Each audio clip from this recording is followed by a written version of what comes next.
ভাবুন তো, এমন এক দ্বীপের কথা যেখানে প্রবেশাধিকার ছিল শুধুমাত্র বিশ্বের সবচেয়ে ক্ষমতাধর ব্যক্তিদের, কিন্তু সেই দ্বীপের বিলাসবহুল প্রাসাদের আড়ালে চলত এক নারকীয় অপরাধ।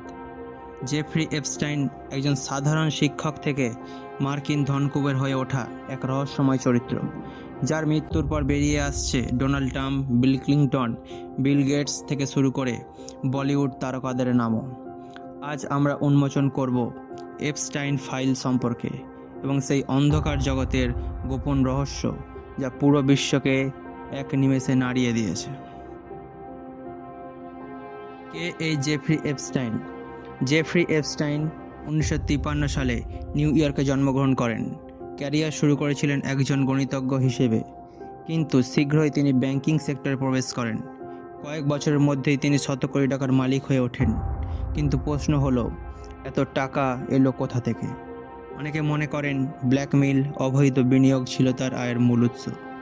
তিনি এমন এক বলয় তৈরি করেছিলেন যেখানে বিলিনিয়ার, রাজপুত্র এবং বিজ্ঞানীরা নিয়মিত প্রাইভেট প্লেনে আসা যাওয়া করতেন। এপস্টাইনের ছিল একটি নিজস্ব দ্বীপ, লিটল সেন্ট জেমসে। এই দ্বীপটি সারা বিশ্বে পডোফাইল আইল্যান্ড নামে পরিচিতি পায়।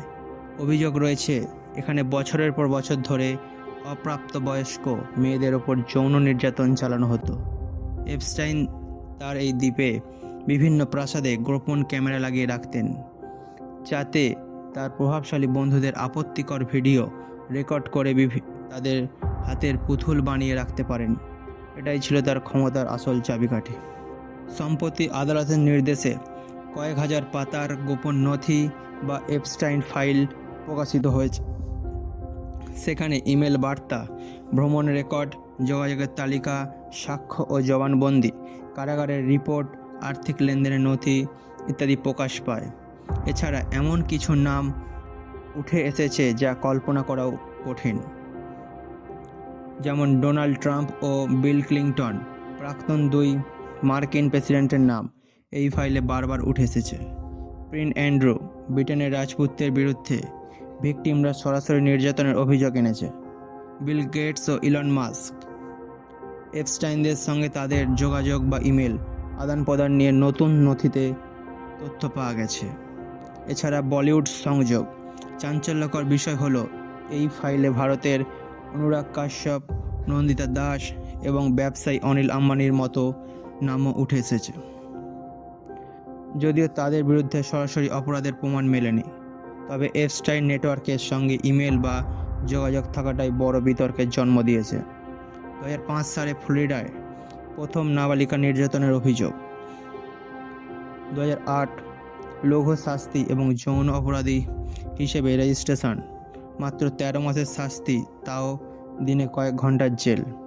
শাস্তি শেষে আবার সমাজে সক্রিয় ও ধনী প্রভাবশালীদের সঙ্গে যোগাযোগ অব্যাহত রয়েছে।